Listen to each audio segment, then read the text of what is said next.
ဟုတ်ကဲ့ပါအဲ့တော့ခုနကလင်းတူတာပြောလိုက်နေလင်းတူတာနဲ့ပန်နေပြောလိုက်တဲ့ဟာပေါ့နော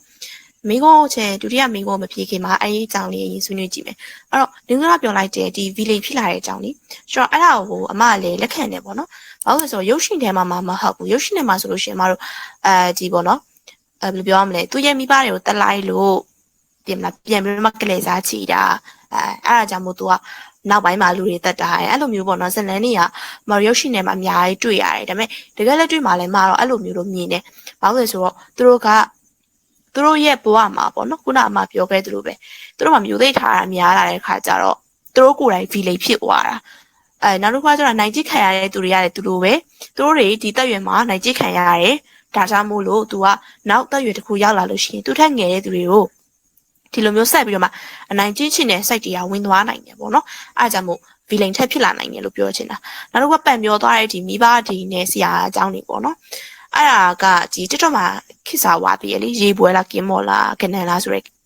ကိစ္စပေါ့နော် TikTokမှာဆိုတော့အဲ့ဒါဟာဆိုရင်အဲ့ပွဲဖြစ်တော့ဆိုရင်တခြားဆရာကောင်းတဲ့ပြောရဲအဲ့ကမလေးပေါ့နော်အဲ့ TikTok ကမလေးကိုကောင်းတဲ့ဖက်ကပြောရဲသူတွေရှိရဲတချို့ကကြောက်လေဆရာကအဲ့လိုမပြောသင့်ဘူးဆိုပြီးတော့လေပြောကြရပေါ့နော်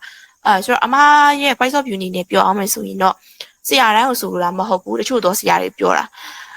သူတို့ကကြတော့ခုနပန်ပြောသွားတယ်မိဘတွေကပတ်စံနဲ့လိုက်ရှင်းတဲ့အတွက်ခါကြတော့ကိစ္စတွေကပိုဆိုးရပေါ့နော်တချို့တော့မိဘတွေကအကောင်လုံးဆိုလို့ချင်းမဟုတ်နော်တချို့တော့မိဘတွေကခလေးကဒီလိုမျိုးသူများသားသမီးကိုလိုက်ပြီးမှအနိုင်ကျင့်နေအောင်သိရတဲ့သားနဲ့တချို့မိဘတွေကဖြည့်ရှင်းပေးရမယ်အစာ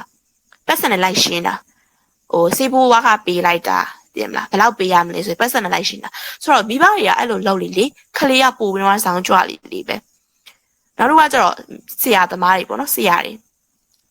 းကိုဆိုလိုတာမဟုတ်ဘူးကောင်းတဲ့ဆရာတွေအများကြီးရှိရယ်ဆရာရဲ့စံချင်းစံညောနဲ့မိတဲ့ဆရာတွေအများကြီးရှိရယ်ဆိုတော့တချို့သောဆရာတွေကကျတော့ဘယ်လိုပြောမလဲပတ်စံကြီးရယ်ပေါ့နော်ပတ်စံကြီးတဲ့ခါကျတော့ကျောင်းမှာဒီလိုမျိုးအနိုင်ကျင့်မှုတွေဖြစ်တယ်ဆိုတာမစမ်းတော့အဲ့ဒါပေါ့နော်ပြီးတော့ချယ်ရိုခေတ်မှာဆိုရင်ချယ်ရိုခေတ်တော့ဆရာတယောက်ပေါ့နော်ချယ်မနေ့တန်း9တန်းလား10တန်းလားမသိဘူးဆရာတယောက်အဲ့ဆရာတယောက်ကကျောင်းမှာပေါ့နော်အဲ့တုန်းက तू ကဘာလဲဆိုတော့သူ့အချိန်မဟုတ်ဘူးအဲ့ဆရာမသူ့အချိန်မဟုတ်ဘူးတင်ချအချိန် तू ကသမိုင်းတင်တာဆိုတော့အဲ့အချိန်မှာတင်ချဆရာမမလာတဲ့ခါကျတော့ကလေးတွေကတန်းထဲမှာဆော့နေကြတယ်ဆိုတော့ဟိုလိုမျိုးအခန်းမြင့်ထွက်ပြီးတော့မလုံးဝရုံရင်းဆန်ခတ်အဲ့လိုဖြစ်နေရမဟုတ်ဘူးအခန်းထဲမှာဆော့နေကြတယ်အဲ့အချိန်မှာအဲ့ဆရာမရောက်လာတဲ့ခါကျတော့तू ကမနက်ကပေါ့နော်အဲ့တင်ချအချိန်ရဲ့အရှိကသူ့အချိန်ဆိုတော့သူ့အချိန်မှာ तू ကအိမ်စာပေးသွားတယ်အိမ်စာပေးတော့ခလေးတွေကအိမ်စာဆိုတဲ့သဘောတရားနဲ့အိမ်ရောက်မှလောက်ကြရကွယ်အဲ့တော့အိမ်ရောက်မှလောက်ကြတဲ့ခါကျတော့ဘာဖြစ်လဲဆိုတော့အဲ့မှာအဲ့ဆရာမဝင်လာတော့ तू ကဘာလို့စော့နေကြတာလဲတင်မလား तू အိမ်စာပေးထားရမလားအိမ်စာလောက်နေပေါ့အဲ့လိုမျိုးပေါ့နော်ခလေးသဘောကကျတော့ကွယ်ချိန်လို့ရင်တော့စော့ကြမှာအဲ့ချိန်မှာဆရာမဘာလုပ်လဲဆိုတော့ရိုက်တာကိုပေါ့နော်ကျင်မတို့ထုံးနဲ့ရိုက်တာမဟုတ်ငလေးကြောက်တည်ရမလားအဲ့ငလေးကြောက်ရဲ့အမြီးနဲ့သူ့ရဲ့အမီးလေးနောက်ကရှိလေးနဲ့ဟာဆိုတော့အဲ့ဒါကိုနဲ့ရိုက်တာဆိုတော့အဲ့ဒါကို तू ကကြောင်းအောင်ယူလာတယ်အဲ့ဒီဟာကို तू ကကွယ်အဲ့လိုအချောက်ခံထားရပဲပြောရမလားငလေးကြောက်ဆိုတဲ့အတိုင်းငလေးကြောက်မှာစူးရှိရလေအမီးလေးမှာစူးတေးလေးရှိရဆိုတော့အဲ့ဒါနဲ့ဒန်လောက်ရိုက်တာအဲ့တော့အဲ့ကိစ္စကချို့လည်းရိုက်ခံလိုက်ပါပေါ့နော်ဒါပေမဲ့အဲ့ဒီချိန်အဲ့ဒီတက်ရွယ်တော့ကငလေးကြောက်အမီးနဲ့ရိုက်ခံရတယ်ဆိုတာဘယ်လိုပြောမလဲဆီယာမအကြောင်းသားတယောက်ကိုစောင်းလုံးရိုက်တယ်အဲ့လိုမျိုးပေါ့နော်ဆော့လို့ရိုက်တယ်ဆိုတော့အတွေးတစ်ခုပဲရှိခဲ့တာဒါပေမဲ့အသက်အရွယ်တစ်ခုရောက်လာတဲ့ခါကျတော့အဲ့ကိစ္စကိုပြင်စဉ်းစားလိုက်တဲ့ခါတိုင်းဘယ်လိုပြောမလဲဒါကဆရာတယောက်ရဲ့လောက်ရမဟုတ်ဘူးလို့ဆရာတို့မြင်တယ်ဆရာကတပတ်ကိုစုံပါတယ်ဗဇက်နဲ့စုံပါတယ်မရဘူးရိုက်တယ်ရိုက်တယ်ဆိုရင်နောက်တော့မှတော်တော်လွန်နေပြီပေါ့နော်ဆိုတော့အဲ့ဒီအချိန်မှာခုနလိုမျိုးငလေးကြောက်အမိနဲ့ရိုက်တယ်ဆိုတာကဒါចောင်းသားကိုနိုင်ကျစ်တာနဲ့နိုင်ကျစ်တဲ့အချက်တွေပါသွားပြီပေါ့နော်ဆိုတော့အဲ့လိုမျိုးကကျတော့အသက်အရွယ်တခုရောက်လာမှသိရတယ်အဲ့ဒီတော့ဆိုလို့ရှိရင်အကောင်တန်းလုံးရိုက်ခံရတယ်ဆိုတော့အဲ့လိုမျိုးကိစ္စတွေပေါ့နော်ပြီးတော့ဒီ line ပေါ်မှာလည်းအခုနောက်ပိုင်းတွေ့ရတယ်ចောင်းသားဆီယာမចောင်းသားကိုကလေးကိုရိုက်တာခုနေ့ကဆိုရင် social media Facebook မှာတွေ့လိုက်တယ်ခလေးလေးမျက်နှာရောင်းနေတွေ့ရထွက်ပြီးတော့အဲ့လိုမျိုးပေါ့နော်သူတို့ဆီယာမကလေးကိုတော်စေချင်လို့ကောင်းစေချင်လို့ရိုက်တယ်ဆိုပြီးတော့အဲ့လိုမျိုးသွေးတဲ့တန်ယူဖြစ်တဲ့ထိရိုက်တာပေါ့နော်ဆိုတော့စနစ်ကအဲ့လိုဖြစ်လာတဲ့ခါကျတော့ဆရာចောင်းသားရဲ့စံနမူနာဖြစ်တဲ့ဆရာမတွေရတော့မှဒီလိုမျိုးပုံစံရှိနေရတော့ចောင်းသားတွေကတော့ နိုင်ကျင်တာမစမ်းတော့ဘူးပဲဆိုတော့စနစ်ကအဲ့လိုမျိုးသွားနေတဲ့အတွက်ကြောင့်မို့မတို့အနေနဲ့ကဒီဟာကိုပြောင်းလဲဖို့ခက်တယ်တဲ့လားဘာလို့လဲဆိုတော့လူကြီးရဲ့အတွေ့ရဲမှာလေသူတို့ကပြောတာပြောနေကြတာတကယ်တမ်းနိုင်ကျင်နေတဲ့သူတွေနိုင်ကျင်ဖို့အတွက်ဘယ်လိုပြောမလဲအခွင့်အရေးပေးနေရသူတို့လူကြီးတွေပဲဆိုတော့အဲ့လိုမျိုးရှိရပေါ့နော်အဲ့တော့ခုနပန်မီရဲ့မိကုန်းလေးကိုတစ်ချက်ပြန်သွားရမယ်ပန်မီကဥစားထင်တယ်နော်ဒီဗာလဲဘူလီလောက်ခံရတဲ့သူတွေကဗာလဲဘူလီလောက်ခံရတဲ့သူတွေကဘောနော်ကြုံတွေ့လာတဲ့အခါကျတော့ကိုယ့်ရဲ့ emotional confidence communication မှာဘယ်လိုမျိုးထိခိုက်လာနိုင်လဲဆိုရင်မိကုန်းပေါ့နော်အဲ့မိကုန်းလေးကိုဖြည့်ပေးပါမယ်အဲ့တော့အမားတို့ကဒီပေါ့နော်လူလို့ဖြစ်လာလို့ရှိရင်စိတ်နဲ့ကိုယ်နဲ့ရှိရဲကွယ်ကိုခန္ဓာကိုပေါ့နော်ခန္ဓာကိုနေမကောင်းဆိုလို့ရှိရင်အမားတို့စေတောက်စေခံပြစေကုကောင်းသွားတယ်ဒါပေမဲ့စိတ်နေမကောင်းဆိုလို့ရှိရင်အမားတို့ကကုလို့မရဘူးစေလုံးဝပေါ့နော်စေပညာရည်နဲ့တိတိကျကျချိန်ယူရတယ်အဲ့လိုမျိုးပေါ့နော်ဆိုတော့စိုက်ကမတို့စိုက်ရက်ထန်ရအောင်မတို့ကူရဖို့ကတော်တော်လေးခက်တာဆိုတော့အဲ့လိုမျိုးကြုံတွေ့ခဲ့ရတဲ့ကလေးတွေကဘာမှမဆုံး short term effect ကိုအရင်ပြောမယ်နော် emotional ဘာမှမဆုံးစိတ်ခံစားချက်ကဘယ်လိုဖြစ်လာမလဲဆိုတော့သူတို့ကနိုင်ကျခံရတဲ့အခါကျတော့သူတို့ရဲ့စိုက်ကအရန်ဟိုမှာနာကျင်နေစိုက်ကနာကျင်နေပြီနောက်တစ်ခါကျတော့သူကစိတ်မလုံခြုံတော့ဘူးဒီပေါ့နော်သူတက်ရှင်နေရတဲ့ကာလကိုသူကစိတ်မလုံခြုံတော့ဘူးနောက်တစ်ခုကကျတော့အမတို့တယောက်တည်းနေချင်လာတယ်တယောက်တည်းပဲနေချင်တယ်ကြောက်စိတ်တွေဝင်လာတယ်ငါအရေးမပါဘူးငါအတော်မဝင်ဘူးငါအရေးမကြည့်ဘူးဆိုတော့negative thought တွေဝင်လာပါတော့အိုင်းရနေနောက်ဆက်တွဲနေနဲ့ anxiety စိတ်ဖိစီးမှုတွေပို့ပြီးတော့များလာတယ်နောက်တစ်ခုကကျတော့စိတ်ဓာတ်တွေကြားလာတယ် depression တွေဝင်လာတယ်တယောက်တည်းပဲနေချင်တယ်ဘယ်သူနဲ့မှစကားမပြောချင်ဘူးပြီးလို့ရှိရင်ကြောက်တက်လာတယ်ပြီးလို့ရှိရင်ဒီသူ့ကိုနိုင်ကျင်းတဲ့သူတွေနဲ့တွေ့ရခါကြလို့ရှိရင်ကြောက်တာပေါ့နော်ရင်းတုံပြီးတော့ခန္ဓာကိုယ်တွေတုံပြီးတော့တစ်စက်တုံပြီးတော့အဲ့လိုကြောက်တာတွေနောက်တစ်ခါကျတော့ကြောင်းမှနိုင်ကျခံရတယ်ဆိုရင်ကြောင်းမသွားချင်တော့ဘူးအလောက်မှနိုင်ကျခံရတယ်ဆိုရင်အလောက်မသွားချင်တော့ဘူးအဲ့တော့ကြောင်းဆိုလို့ရှိရင်တော့သူတို့ရဲ့ပညာရေးမှာပါပေါ့နော်သွားပြီးတော့မှထိခတ်လာနိုင်တယ်အဲ့လိုမျိုးဖြစ်လာနိုင်ရင်ပေါ့နော်နောက်တစ်ခုကကျတော့မတို့စိတ်တူတယ်မျိုးတိုက်ထားရခံရတဲ့ဟာတွေများလာတဲ့ခါကျလို့ရှိရင်ကလေးတွေကဘာဖြစ်လဲဆိုတော့စိတ်တူတတ်တယ်စိတ်မရှိတော့ဘူးစိတ်တူတယ်နောက်တစ်ခုကကျတော့အကျန်းပြန်ပြီးတော့မှအကျန်းဖက်လာတတ်ကြတယ်ပေါ့နော်အကျန်းဖက်နီးကိုတုံးလာတတ်ကြတယ်သူတို့ကပြန်ပြီးတော့နောက်တစ်ချိန်မှာပြန်ပြီးတော့မှကျန်းဖက်လာမျိုးပေါ့နော်နောက်တစ်ခုကကျတော့အထီးကျန်တယ်ပေါ့နော်အထီးကျန်တယ်ပြီးလို့ရှိရင်ကိုကြောက်ချဲကိုကပဲငါပဲဒီဟာကြီးကိုကြုံရတာငါမိုးလို့ကိုကြုံရတာဆိုတဲ့အဲ့လိုမျိုးပေါ့နော်ကြောက်စိတ်တွေဝင်လာတဲ့အထီးကျန်တဲ့ဟာတွေပြီးတော့ဘယ်သူနဲ့မှသူစကားမပြောချင်တော့ဘူးပြီးလို့ရှိရင်လူတွေပေါ်မှာပေါ့နော်ယုံကြည်ချက်တွေသူကတပြေးပြေးကြောက်ပျောက်ဆိုးလာတယ်ပေါ့နော်ဘယ်သူမှသူမယုံတော့ဘူးတငယ်ချင်းတွေကိုလည်းသူမယုံတော့ဘူးပြီးတော့လူတွေနဲ့မပတ်သက်ချင်တော့ပေါ့နော်အဲ့လိုတိတက်ခွဲထွက်လာရတယ်နောက်တစ်ခါကျတော့လူကြားတွေထဲမသွားရဲတော့ဒီလူကြားတွေထဲသွားပြီးတော့ပေါ့နော်အဲ့လိုစကားပြောတာတွေကအရန်ကြောက်စိတ်များလာတယ်ပြီးတော့ကိုပေါ့နော်နှိုက်ချတယ်ငါအတန်မိုးမရှိဘူးငါဘာမှအတုံးမဝင်ဘူးငါဆိုတာပျောက်သွားရင်ပူကောင်းမယ်ပေါ့နော်ငါမရှိတော့ရင်ပူကောင်းမယ်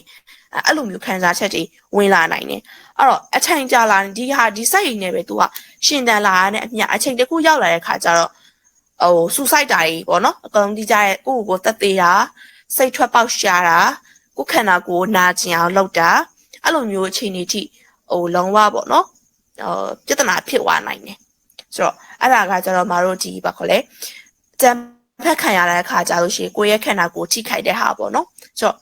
တခြားရောဘယ်လိုမြင်သေးလဲအန်တီရေပွဲလာကင်းမော်လာကနေလားအန်တီရေပွဲလာကင်းမော်လာကနေလားဆိုတော့နောက်မှလည်းအများကြီးပြောသွားပြီပေါ့နော်ဒီကိစ္စတွေနဲ့ပတ်သက်ပြီးတော့လည်းအများကြီးပြောသွားတယ်ဒီကိစ္စမှမဟုတ်တခြားတော့ဆက်ဆက်မိရဲ့ကိစ္စတွေလည်းပြောသွားပြီပေါ့နော်အဲ့တော့အဲ့ဟာပြောတော့ကျွန်တော်ကောင်းတယ်မှာဒီဟာကြီးကိုမြင်လာမိပေါ့နော်အဲ့တော့အဲ့ဟာလည်း trend တစ်ခုလို့ဖြစ်သွားတယ်တကယ်ကျတော့ဒီဟာကိုဘယ်လိုခေါ်မလဲလက်တွေ့ကျစဉ်းစားကြည့်မယ်အဖြေရှာကြည့်မယ်ဆိုရှင်ကျွန်တော်ကဘယ်လိုခေါ်မလဲဒီ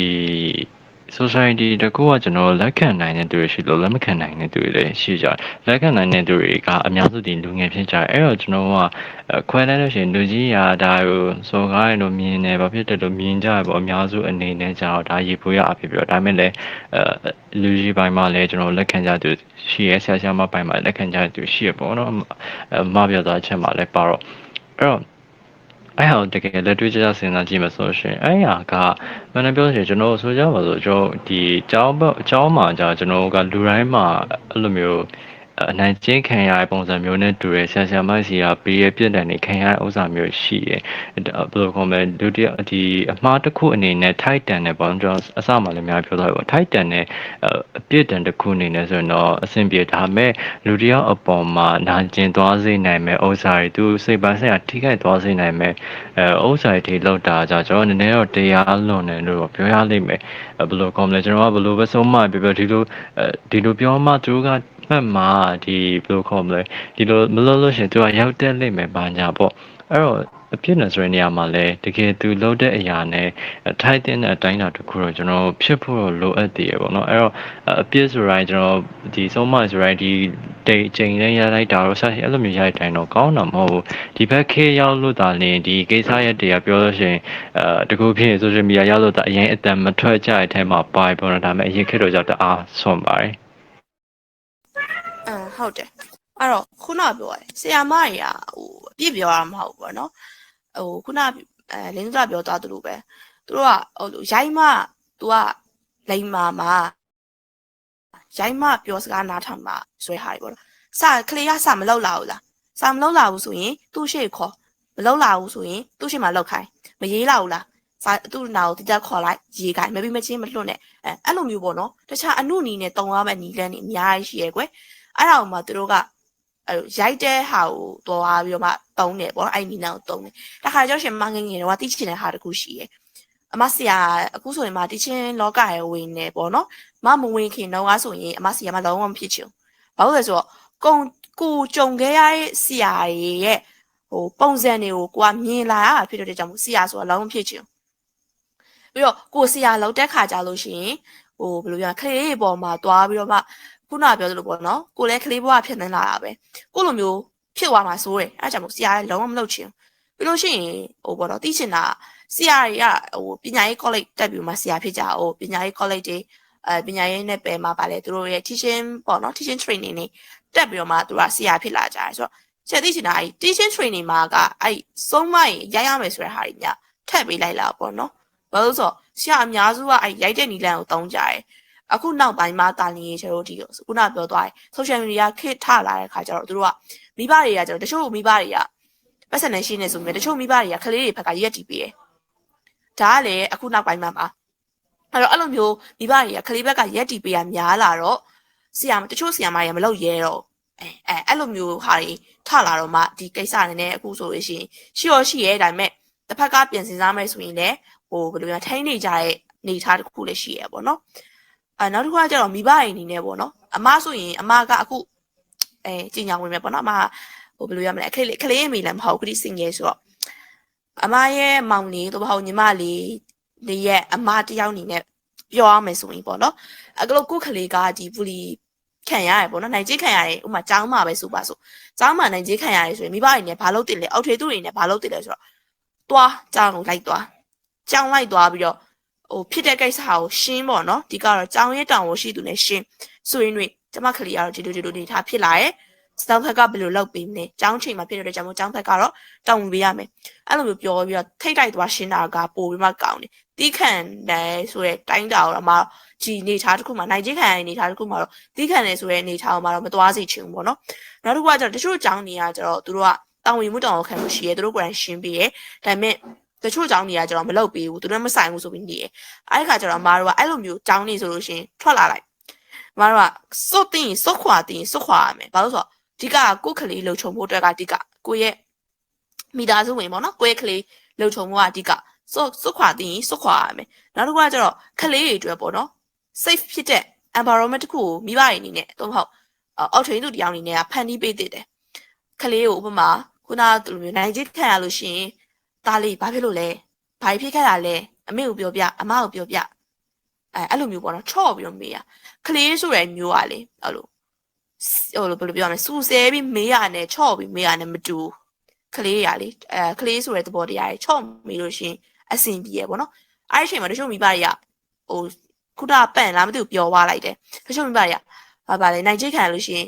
်နေကဘာသွားပြောတာလဲနေသွားပြောတာကိုနေရရင်သွားပြောတာကိုအဲ့လိုမျိုးပေါ့နော်ကောက်ွယ်ပေးရမယ့်အစားအဲ့လိုမျိုးပြောတော့တချို့ကလေးကမိဘကိုမထုတ်ပြောမရဲလာကြဘူးအဲ့ဒီဟာလေးဆိုရယ်အဲ့တော့ကလေးဒီကတော့ចောင်းတက်နေတဲ့ကလေးကိုပြောချင်တာပေါ့နော်သူတို့မှဒီအားကိုးစရာကြီးမိဘပဲရှိတာအဲ့လိုမျိုးပေါ့နော်နောက်တစ်ခုကကျတော့သူတို့မိဘတွေကမိဘဖြစ်ဖြစ်အောက်ထိပ်သူဖြစ်ဖြစ်ပေါ့နော်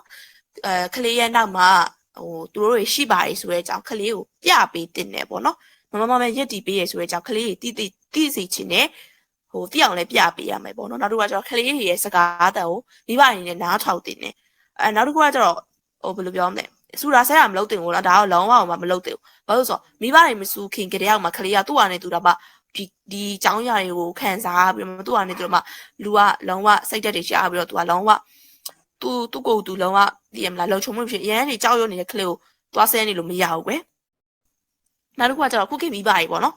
ចောင်းအပ်တယ်ចောင်းကိုကလေးကိုចောင်းထားရမယ်အခုကကျတော့ဒီစိုးရចောင်းနေထားကြရရှိရဲတချို့ကကျတော့ကိုပိုင်ចောင်းနေထားတာပေါ့နော်ဖရီចောင်းနေထားကြတယ်ဆောင်းကြတော့မိဘတွေကចောင်းသွားတယ်ចောင်းသွားအပ်တယ်ចောင်းသွားအပ်လို့ရှိရင်ဒီချက်ကိုမေးရပေါ့နော်ဒီကိုပိုင်ចောင်းနေပြောတာနော်ဒီချက်ဘာလဲဘာသာဒီဘယ်လိုပြောမလဲမြန်မာအင်္ဂလိပ်သင်ချာပေါ့နော်ဒီကျောင်းသားသင်တဲ့ဘာသာစကားအပြင်တခြားဘာတွေသင်ပေးအောင်မလဲကွန်ပျူတာသင်တာလားအင်္ဂလိပ်စာသင်တာလားမဟုတ်လို့ရှိရင်တခြားပေါ့နော် life skill တွေသင်တာလားပြီးလို့ရှိရင်ပကြီးသင်တာလားအဲ့လိုမျိုးမေးရနောက်တစ်ခါကျတော့တချို့မိဘတွေကဒီကျောင်းမှာပေါ့နော်ဘယ်လိုပြောမလဲကလေးတွေအတွက်ပေါ့နော်ဘယ်လိုအစစ်တမ်းမျိုးရှိတယ်ပေါ့နော်သုံးပြတဲ့ခုံတွေကစင်ပြေလားတည်မလားစစ်တမ်းမြည်ရဲ့လားအဲ့လိုမျိုးမေးရနောက်တစ်ခါကျတော့ဆရာတင်တဲ့ဆရာတွေရောဥမာအင်္ဂလိပ်စာသင်မယ်ဆိုရင်အဲ့ဆရာမှာအင်္ဂလိပ်စာလည်းပဲပြီးထားရဲ့လားအဲ့လိုမျိုးမိဘတွေကမေးကြတယ်ပေါ့နော်နောက်တစ်ခါကျတော့ဘယ်လို curriculum နဲ့ဘယ်လိုသင်ရိုးညွှန်းတမ်းနဲ့ကလေးကိုသင်ကြားပေးရလဲအဲ့လိုမျိုးပေါ့နော်ကျောင်းသွားအဲ့လိုရှိမိဘတွေကအဲ့ဒါမေးကြတယ်အမှန်ကမတို့မေးတင်တယ်ပေါ့နော်ဒီကျောင်းမှာတခြားသောကလေးတွေအနိုင်ကျင့်တာခံရဘူးလားအကယ်လို့ကျမတို့ကလေးသာအနိုင်ကျင့်ခံရမယ်ဆိုရင်ကျောင်းဖက်ကနေပြီးတော့ကျမတို့ကလေးအတွက်ဘာလုပ်ပေးနိုင်မလဲဆိုရယ်မေးခွန်းမျိုးတွေကိုပဲမေးတင်တယ်လို့အမှားမြင်တယ်ဘာလို့ဆိုတော့ဆိုးရကြောင်းတွေရောပုဂ္ဂလိကကြောင်းတွေရောဒီဟာရအရင်ကိုဖြစ်ကြတာပေါ့နော်ဆိုးရကြောင်းတွေမှာဆိုရင်တော့ချမ်းသာတဲ့သူကစီရင်တဲ့သူကိုနိုင်ကျင့်တာတော့မရတယ်ဒါပေမဲ့အဲ့လိုမျိုးကကျတော့စစ်တမ်းကြောက်လားဆိုတော့လည်းမဟုတ်ပြန်ဘူးမတို့ပုဂ္ဂလိကကြောင်းသွားကြည့်လိုက်အကလုံးကပတ်စံရှိတဲ့သူတွေပတ်စံရှိလို့ဒါပတ်စံအများပေးပြီးတော့အဲ့ကြောင်းသွားတက်ကြလေဆိုတော့အဲ့ကြောင်းမှာလေနိုင်ကျင့်မှုမရှိဘူးလားမဟုတ်ရှိတယ်သူတို့ကြောင်းပိုတော်များသေးတယ်ဆိုတော့ပတ်စံချမ်းသာစီးရတာလည်းမဆောင်ဘူးပေါ့နော်အဲ့မတို့ကကြောင်းသွားအဲ့လို့ရှိရင်မိဘတွေအနေနဲ့အဲ့လိုမျိုးဟာကြီးမေးတဲ့နေတယ်ပေါ့နော်အဲ့ဒါကျတော့အမမြင်ပေါ့ဒါတို့ကကျတော့ဒီကျောင်းဖက်ကလည်းဒီပေါ့နော်ဘယ်လိုပြောရမလဲနိုင်ကျင့်ခံရမှုဖြစ်လာမယ်ဆိုလို့ရှိရင်တိတိကျကျနဲ့ဖြည့်ရှင်ပေးတင်တယ်ဘာလို့ဆိုတော့ကလေးဆိုတာဒီနောက်တစ်ချိန်မှာလူကြီးဖြစ်မှာကလေးကိုစိတ်တည်းမပေးတင်ပေါ့နော်ဒါကတော့အကြောင်းဖက်ကနေပြီးတော့မှဖြည့်ရှင်းတင်တယ်လို့တော့မြင်တယ်ပေါ့နော်အဲ့မှာလည်းကျွန်တော်အနေနဲ့နည်းနည်းလေးအတွေ့အကြုံလေးနဲ့ပတ်သက်ပြီးတော့မျှဝေချင်တဲ့ဥစ္စာရှိလာပြီပေါ့နော်အဲ့တော့ကျွန်တော်အနေနဲ့ကြောင့်အဲ့လိုမျိုးခံရတဲ့ဘက်တော့သိမရှိဘူး။နော်ကြောင့်အမှန်တမ်းပြောရှင်ကျောင်းတော့ကြောင့်နည်းနည်းကိုရင်ပြပြောရလို့ရှိရင်နည်းနည်းစာတော့တယ်အရင်မဟုတ်ပေမဲ့တော့အရင်ဘယ်လိုခေါ်မလဲတာမန်စစ်တော့မဟုတ်ဘူးစုဝေးပါရနေအစမှာဒါတော်ဆိုတဲ့အနေတစ်ခုလောက်တော့ရှိရပါဆရာမနဲ့မျက်စိကြတဲ့ပါဒါမဲ့စုဝေးပါတော့မရဘူးအဲ့တော့အဲ့အရင်တော့ပါအခုတော့မဟုတ်တော့အဲ့တော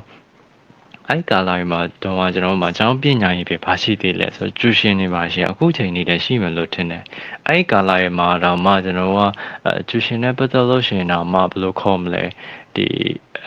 အကျိတ်နဲ့ဖြစ်ကြတယ်ပေါ့နော်အငင်းခုံလေးနဲ့ဖြစ်ကြတယ်ကျူရှင်ထားသိမထားသိဆိုရယ်ကိစ္စတွေလည်းကျွန်တော်ဖြစ်ကြတယ်လေဟုတ်တယ်မလားအဲ့တော့ဒီကာလာမှာတော့မှဒီလိုဖြစ်တယ်ဒါပေမဲ့ကျူရှင်ဆိုတာကပေါက်ပြတ်သွားမို့လေဒါကြောင့်ဒီခင်းနဲ့ဆန်တာကိုဒီနိုင်ငံတစ်သုံးနေနဲ့ဒီစန်တဘိုးရဘလိုတွေနဲ့ဆိုင်တရားကိုအဲ့တော့ဒီပြောချင်တာပဲဒီကပြောလိုက်ရမှာဆိုရှင်ဒီကျူရှင်မာကကျွန်တော်အကြောင်းမှနဲ့စာကျူရှင်မာအဲ့လိုမတွေ့ကြပုံများရပါလို့ဆိုဘူလီခံရရောမဟုတ်ကျွန်တော်အနေနဲ့ကြောက်ရိုက်ခံရအများဆုံးမရိုက်ခံရအချိန်လုံးနဲ့အချက်20လားမသိအဲ့တော့ကကျွန်တော်မှဒါစင်ဒါကျစနစ်ပြအဲ့တော့လည်းပညာရေးစနစ်ကိုပြောလို့ရှင်အင်္ဂလိပ်စာလာပါလားမသိဘူးအဲ့လို test တွေအမြင်ဖြစ်ရအင်္ဂလိပ်စာနဲ့သင်ချဆိုရင်အမြင် test တွေဖြစ်ရတယ်စာရွက်ပေးအဲ့စာရွက်က before 4မျက်နှာ ဒီမျက်နှာငါမျက်နှာရှေ့အဲ့လာပဲဆိုရင်လည်းလာပဲရအဲ့မှာပါမိကုံအကုန်ကူးချအဲ့လိုရေးထားမိကုံအကုန်ရေးပေးထားအဲ့မှာအဲ့မိကုံပဲချခောက်ဖြေရအဲ့တော့ဘလို့နေဒါရ memorize ဖြစ်နေအလို့မှတ်မိနေ understand မဖြစ်ပဲနဲ့ကျွန်တော်ကထားပါတော့ဒါကြောင့်နည်းနည်းကြုံတော့ထပ်ပြောအဲ့တော့ကျွန်တော်အနေနဲ့ရိုက်ခံရအရင်တော့မဖြစ်ဘူးဒါပေမဲ့ဘာရှိလဲဆိုတော့ကျွန်တော်တက်တဲ့အထက်မှာလည်းညံရင်သိအစင်မပြေသူရှိလူတိုင်းကအိုင်ဂျိုမတူနေရတချို့ចောင်းသားတွေမှာကျွန်တော်နှိမ်ပြောတော့မဟုတ်တော့တချို့ចောင်းသားတွေမှာကျွန်တော်လိုက်နိုင်တဲ့အိုင်ဂျိုနဲ့မလိုက်နိုင်တဲ့အိုင်ဂျိုဆိုတော့မျိုးရှိတယ်ကျွန်တော်အနေနဲ့ကြောက်အစင်ပြေဆိုပေမဲ့တခြားသူတွေအတွက်တော့ဒီပုံစံကသူတို့အတွက် memorize မဖြစ်ဘူးသူတို့အတွက်မှတ်မိနိုင်စရာမရှိဘူးသူတို့အတွက်သင်ယူနိုင်စရာမရှိတဲ့ဥစ္စာမျိုးရှိတတ်တယ်တယောက်နဲ့တယောက်ကညံရမတူတယ်အဲ့အားကြောင့်ဘယ်လိုကောင်းလဲစေပညာအရာရောကျွန်တော်ရှိနေတဲ့ဥစ္စာပဲဒါရလူတစ်ဖက်သားပေါ့နှိမ်မှုပြောနေမှာဒါကိုကျွန်တော်လက်ခံနိုင်ဖို့လိုရဆိုတဲ့အကြောင်းပြောချင်တာအဲ့တော့အဲ့မှာဘာလို့လဲဆိုတော့ဒီကျူရှင်ဆရာမပေါ့နော်ကျူရှင်ဆရာမအကြောင်းနည်းနည်းလေး intro လေးဝင်ပေးလိုက်မယ်ကျူရှင်ဆရာမကအရင်ဘယ်လိုခေါ်မလဲမကောင်းတဲ့ဆရာမမျိုးတော့မဟုတ်ဘူးကောင်းတယ်စာမရရင်တော့အသေးဆိုရယ်အဲ့ထဲတော့ပါပြောလို့ရှင်တော့စာရင်တော့ဘာကိစ္စမရှိပါဘူး AC ဆိုရဲ့အနေထားပေါ့နော်စာဘယ်လိုခေါ်မလဲစာရတဲ့ AC ဖြစ်တဲ့စာမရောက်ဆိုရင်တော့အသေးဆိုရယ်ဆရာမမျိုးပေါ့ပြောလို့ရှင်တော့ကောင်းသေးခြင်းပါတယ်ပေါ့ဒါတဲ့ပါဒါပေမဲ့ဆုံးမအနေနဲ့ကြောင့်လည်းနည်းမှားနေရလို့ဖြစ်နေအဲ့တုန်းကကြတော့အမှန်တမ်းပြောလို့ရှင်အဲ့လိုမျိုးအရိုက်ခံရသူမြင်လို့ရှင်တော့ကျွန်တော်တော့မရည်အဲ့လူကြည့်ပြီးတော့လှောင်နေမိတဲ့အထက်အောင်ကျွန်တော်ပါခဲ့ဒါပေမဲ့နောက်ပိုင်းကျမှဒါရအောင်မဖြစ်သေးဘူးဒါရမှားနေဆိုတော့တိလာနောက်ပိုင်းတပြေးပြေးဒါရပြန်မြင်လာတဲ့အထက်မှာပါပေါ့နော်အဲ့တော့ပြောလို့ရှိရင်ဆရာမအရင်စိုးနေလို့ဘာဖြစ်နေလို့ထဲမှာမပေါ့သူ့ပေမဲ့တခုခုအဆင်မပြေတာဖြစ်လို့ရှိရင်တအားဆိုရယ်မှားလို့ရှိရင်တအားဆိုရယ်အဲ့တော့ဘယ်လိုအချိန်နေတိဖြစ်လဲဆိုတော့ကျွန်တော်နဲ့တန်းနဲ့ပေါ့နော်တန်းနဲ့ကျူရှင်ကဟို3 4တန်းလောက်တင်တယ်9နဲ့6တန်း9တန်း10တန်းလောက်တင်ထားပါကျွန်တော်အဲ့တုန်းကဘယ်တန်းနဲ့မှမမိဘူးအဲ့လိုမျိုးအတန်းတင်တဲ့အခါမှာကျွန်တော်တန်းမှာကျွန်တော်နည်းနည်းစာညံ့နေသူတစ်ယောက်200လောက်ပါတက်တယ်အဲ့လူတွေကဘာလို့ခင်ရလဲဆိုအမြဲအစုခံရဥစ္စာမှာအရင်ဘယ်လိုခေါ်မလဲဆိုရဲဥစ္စာဆိုအနီးမှာရှိပြကျွန်တော်ကဒီတင်တဲ့ပုံစံဘယ်လိုရှိလဲဆိုတော့စပုံဝိုင်းတစ်ခုရှိမယ်ဗျအဲ့စပုံဝိုင်းတစ်ခုမှာကျွန်တော်ကဆိုကြပါစို့စားတွဲပြမယ်ဆိုအဲ့ဝိုင်းအောင်ပြီးဆိုကြအဲ့တော့အနီးမှာရှိရဲ့အဲ့ညနေတူဆိုရဆီယာမအနီးမှာရှိလက်ကြီးနဲ့အားကြီးနဲ့ဆိုတာတအားနာမှာအဲ့တော့ကျွန်တော်တို့လည်းဆိုခင်တခါတလေရောဆိုခင်ပွဲစာမရကကြောက်ရှင်အဲ့တော့တအားနာမှာဗျတဲ့လားအဲ့လိုမျိုးအနေထားတစ်ခုနဲ့ကြည့်ပြီးရှင်တန်ရတယ်ဒါပြဿနာမဟုတ်ဘူးမဲ့အလွန်ဆုံးအခြေအနေကစာမေးလို့ရှင်စာမရတဲ့အခါကျရှင်ဒီလိုအသေးဆိုတော့မရမချင်းမေးရဗျာဥပမာဆိုကြပါစို့နှစ်နဲ့ပေါင်းရင်ဘယ်လောက်ရလဲပေါ့ဥပမာပြောတော့နော်နှစ်နဲ့ပေါင်းလို့ရှင် तू ကမဖြေနိုင်အခါ3လုံးဖြေချင်ဖြစ်မယ်3နှစ်ပဲတစ်ပိုင်းလုံးဖြေချင်ဖြစ်မယ်အဲ့အခါကျမရမချင်းဆိုတော့ဒီနှစ်နဲ့ကကျတော့ဒီလိုပေါင်းရတာအဲ့တော့ဘယ်လောက်ရလဲပြောဟိုကနားမလဲတဲ့အခါကျလို့ရှင်မဖြေနိုင်တဲ့အခါရှိတယ်သူ့ကိုလည်းရိုက်တဲ့ဒဏ်နဲ့ပါအဲ့တော့သူ့ရဲ့ထဲမှာအရင်ဘယ်လိုခေါ်မလဲဝမ်းနဲ့စိတ်တွေသူ့ကိုသူယုံကြည်မှုမရှိတဲ့စိတ်တွေများနေအဲ့ဟာမရမချင်းကိုရိုက်နေရဗျာအဲ့တော့ဘယ်လောက်ထိအခြေအနေဆိုနေရက်တွေလည်းဆွဲအဲ့လိုမျိုးအရင်กว่าနာကျင်အောင်လုပ်တဲ့ဥစ္စာကြီးကတစ်စစ်အားကြော်လုံးနေกว่าပြောချင်တဲ့ဥစ္စာအဲ့တော့သူ့အနေနဲ့လုံးဝယူဒီနာအောင်လုပ်တဲ့ဥစ္စာလည်းအရင်ပြင်းထန်လုံးအားကြီးရတော့ပြောချင်တယ်အဓိကအဲ့ဆီယာမှာအတင်ပြမကောင်းလို့လည်းမဟုတ်အဲ့ခေတ်စနစ်ရဆိုရင်အတင်ပြတော်တော်ကောင်းတယ်ဆိုတော့ပြောရမယ်အတင်ပြမကောင်းလို့ဥစ္စာမျိုးလည်းမဟုတ်ဒါပေမဲ့စာမျိုးဆိုရင်တော့အဲ့လိုမျိုးအသေးဆိုရဲကာချာတစ်ခုလည်းရှိနေရောပြဿနာကျွန်တော်မှဒီဆရာမတွေလည်းအပြစ်တင်မှုဆိုတာကြာလေဒီလိုမျိုးကိစ္စရည်တွေလည်းရှိနေသေးရောသူ့ကိုဘယ်လိုမျိုးပြန်ပြီးတော့ထိန်ချောင်းမလဲဆိုရဲကိစ္စရည်တွေလည်းကျွန်တော်ပြန်ပြီးတော့တွေးဖို့လိုအပ်လာပေါ့ဆက်နောက်ပြောလို့ဒီဆရာဖြစ်ဖို့တက်တဲ့အခါမှာကျွန်တော်ဘယ်လိုမျိုးအကြောင်းတွေကိုသင်ပေးသေးတယ်ဘယ်လိုမျိုးဥစ္စာတွေတော့ဆုံးမနေဆိုလည်းဘယ်လိုမျိုးလုပ်ပေးသေးတယ်ဆိုရဲကိစ္စတွေလည်းကျွန်တော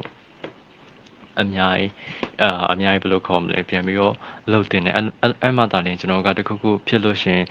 ်ပြည့်နေပေးခြင်းလို့ရှင်လည်းပဲအထီးရောကျွန်တော်လှုပ်မလဲဆိုတာကပြန်ပြီးတော့ထိန်းချုပ်နိုင်ပါလေဒါကြောင့်ကောင်းတဲ့ဆရာမเนาะဒါမဲ့စာမရရှင်တော့တအားဆိုရဆရာမအဲ့တော့အဲ့ဟာတခုနောက်တစ်ခုကကြာကျွန်တော်တွေ့ကြုံရခဲ့ကိုတွေ့ကြုံမဟုတ်ဘူးအဲ့ဟာကြောင့်တည်နေပါနည်းနည်းလေးနှက်ဆက်ဆိုတာတဲ့အကြောင်းတစ်ခုလောက်နည်းနည်းပိုရှာပြီးတော့ဖက်တဲ့သူတို့ဘာဆိုရဲသူတို့နည်းနည်းတိလိမ့်မယ်လို့ထင်တယ်အဲ့ကိစ္စကကြတော့လောခဲ့တဲ့ဆက်စုနဲ့ တခုကျော်ဖြစ်ခဲ့ကိစ္စဆက်စုနဲ့ပြည့်ရဲ့အချိန်မှာ interview တွေတစ်ခါပြန်ပေါ်လာတဲ့အဲ့တော့ကျော်တွေကြရရဲ့ចောင်းသားចောင်းသူတွေပြန်ပြီးတော့မေးရပါတော့အဲ့ဟာဘာကိစ္စလဲဆိုတော့အဲ့တုန်းကကျွန်တော်ကျူရှင်သဘောတရားမျိုးပဲဘော်ဒါတို့ဘာလို့လိုမျိုးစာလုံးဝိုင်းနေပါရှိရဲ့သဘောတရားမျိုးနောက်ပိုင်းမှာအဲ့ဟာじゃ private school လိုမျိုးဖြစ်သွားတယ်အဲ့မှာဖြစ်ခဲ့ကိစ္စရပေါ့နော်အဲ့မှာအလွန်ခဲ့တဲ့ဆက်စုနဲ့ဖြစ်ခဲ့တာじゃကျူရှင်ဘာညာလောက်တဲ့အခြေခံလာတော့ဖြစ်တဲ့ကိစ္စရပေါ့အဲ့တော့bully ဆိုတာတက်ကိုဘယ်လိုဘက်ကိုပူသွားဆို sexual abuse ဘက်ကိုပူသွားတယ်ဘယ်လိုဖြစ်ကြလဲဆိုတော့ဒီကျောင်းဒါပါတော့ကျောင်းလို့ပဲတုံးလိုက်မယ်ဒါပေမဲ့ private school လို့ကျူရှင်အဲ့တုန်းကကျူရှင်ပေါ့အဲ့ဆ